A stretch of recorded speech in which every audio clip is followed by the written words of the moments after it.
So Megan Fox and Machine Gun Kelly announced their engagement. What are your thoughts?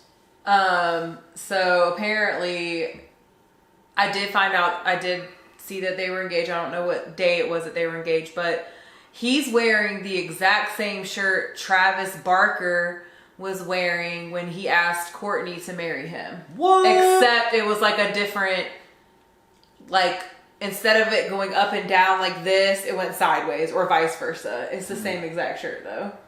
Okay. So like people were looking into that like it was like a there was something more to it, like it was some kind of ritual thing, a real ritualistic thing. I'm not sure. I'm just saying it's kind of weird, like, and the fact that they're close and friend, like they're both like friend couples or whatever. Right. Like it was just weird that he would wear anything remotely close to like what Travis wore a couple months ago. It was just kind of weird. That's why people think it was real ritualistic. Okay. Well, I mean, so. A lot of people have rituals like. No, like satanic. Like you think it's satanic. Ritualistic stuff. But I didn't look more into it. I was just like, oh, congratulations, keep it moving. Well, I mean, it would make sense if you have a resurgence in Hollywood that you're doing some kind of satanic rituals, right? Maybe. I don't know, but congratulations to them. So cute. Yeah, maybe so they'll great. be alright. So I watched the Harry Potter reunion. Did you? Yeah. What'd you think of that? It was so cute. It was They're so cute. It was so cute. It was like 2 hours of them just like building up each other, and like it was so uplifting to watch. You're like, oh my god, you're such a good actress. Oh my god, you're such a good actor. Like, you know, like they were all basically kids, you know. Back yeah. then, right? So they kind of grew up together in the system. Right. And they really had to be each other's support system, right? Right. But the funny thing was, they talked about that too, is that like at one point Emma Watson was going to quit being Hermione Granger. She was going to leave because she was overwhelmed, but little did she know, like now she decided to, you know, she continued to do it obviously, but they were talking about it, and they like, hey, Daniel and I forgot the other boy's name. I'm so sorry. Malfoy, whatever his character was, Draco Malfoy. They were all, and Ron Weasley. I don't remember their real names. So I'm calling them their character names. But they all were like, we had no idea that you felt and you were going through the same things we were. It's different for you because you're a girl, and we had like, you know what I'm saying, like the boys group. Even though they, like she said, she never felt left out because they were all equally friends. It's different when you're like a girl walking solo down the red carpet, and then you have the three boys or the three men or young teens like in a group. You know what I mean? Like, so she felt like she wasn't blaming them. She just, it's an obvious where she felt separated from them. So, in some kind of way. So I thought that was really cute. They all felt like they were overwhelmed at some point and wanted to like, thought about throwing the towel in, like it was getting too much and too big.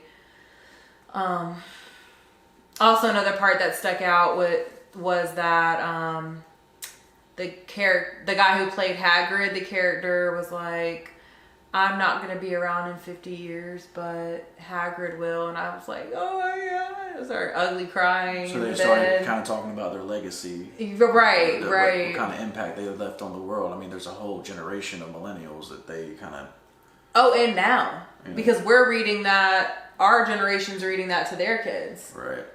So, like, it's just a continuous legacy of this amazing book series that was turned into movies. There's a new movie coming out, right? Yeah, a spin-off of Harry Potter. I'm gonna see that too. So what do you think? J.K. Rowling just ran out of money, or she got bored, or? I think she got pressured. Like, she was pressured because the books were so successful, the movies were so successful that people just wanted more. Right.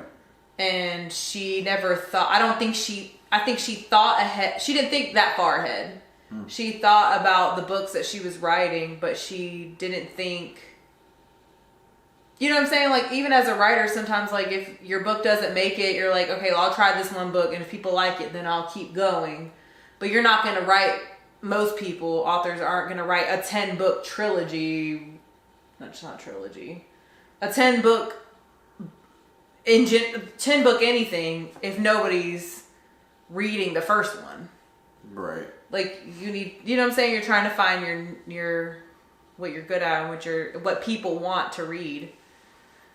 So they obviously want to read it. That do novels will do a trilogy. A trilogy, yeah, but they'll set it up where it happens in a trilogy. Right. But after the trilogy, then they may be lost on what direction they really want to go with it. You know, they can do prequels. Yeah, that's true. Let's say they cut the Game of Thrones prequels from HBO, which is very disappointing. But right? You know, because everybody. Do you think that was because COVID though? I don't know. Everybody loves dragons. I think it's because George R.R. Martin doesn't want to do it. That's what I think. You know, but that's just me. Yeah. You know, he still hasn't even released the 5th book that Game of Thrones ended on. You know, and it's. Well, he's not saying he's not getting any younger. You know what I mean? Come on now. Maybe he thinks if he writes it, he'll. So it's like we actually learned the real ending to Game of Thrones on the TV show. That's true. Not in the book. That's crazy, though. So.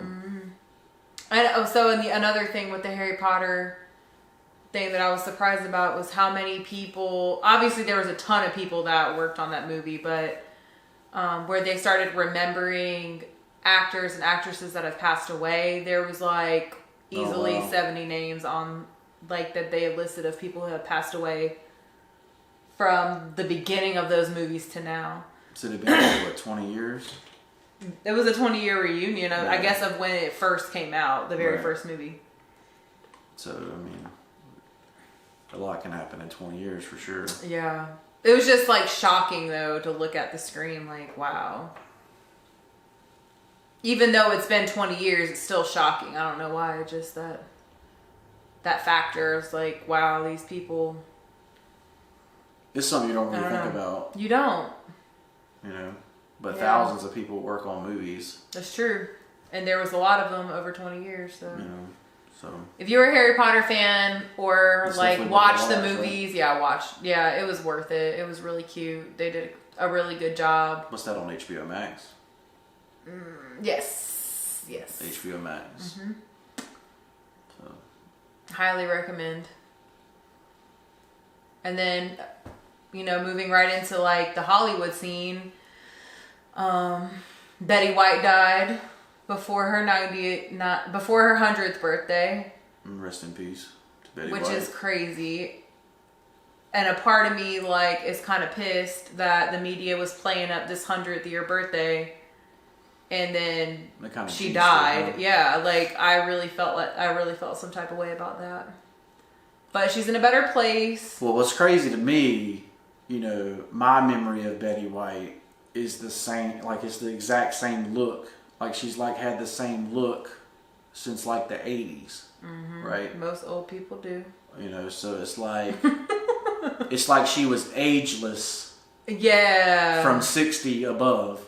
That's like, true. She always looked like she was 60 years old. Yeah, you're right. And she acted like it too, like young. You know, yeah. Yeah. She was good. I mean, she was and great. As an adult, you know, what was that movie where she was with Sandra Bullock? I knew you were going to say that. Doing the dance or whatever by the fire. And dang. And Ryan Reynolds was in it? Ryan Reynolds' movie was in it, yeah. Wasn't Girlfriends or something? She was like the boss to the guy, and no, she was his grandma or her. Yeah, she was. Yeah, his, Betty White was Ryan Reynolds' grandma, but Sandra Bullock was his boss. Oh yeah. That scene. That's like my most memorable scene. To the window, to the wall. Yeah. Oh, Yeah, that's true. That was funny. Dang, I wish I knew what that movie. It's 2 words. The Proposal. Right. The Proposal. The yeah. Proposal. But I was talking about the Golden Girls. I didn't realize that, like, all the other main stars of the Golden Girls had, like, literally passed away like 10 or 12 years ago, like within a matter of a year or 2 from each other. So she was like the only one left. But yeah, I mean, I think it sucks that she passed away before her 100th birthday. That was in like a couple weeks. I'm pretty sure it's like the 17th or something, or the 19th of January, but and then another everybody got to celebrate with her, celebrate her life on New Year's Eve, because she died New Year's Eve, I think, or the 30th, and everybody was like doing a cheers to her, pouring out drinks to her, and you know, basically everybody was toasting to her that night. So right. I'm Nate. I'm Meredith. And this is the So What You Want to Talk About podcast. So what you want to talk about? Like, subscribe, comment, share with a friend, and we're out. Peace. Put that piece down. Put that piece down. I'm doing pieces in 2022. Okay.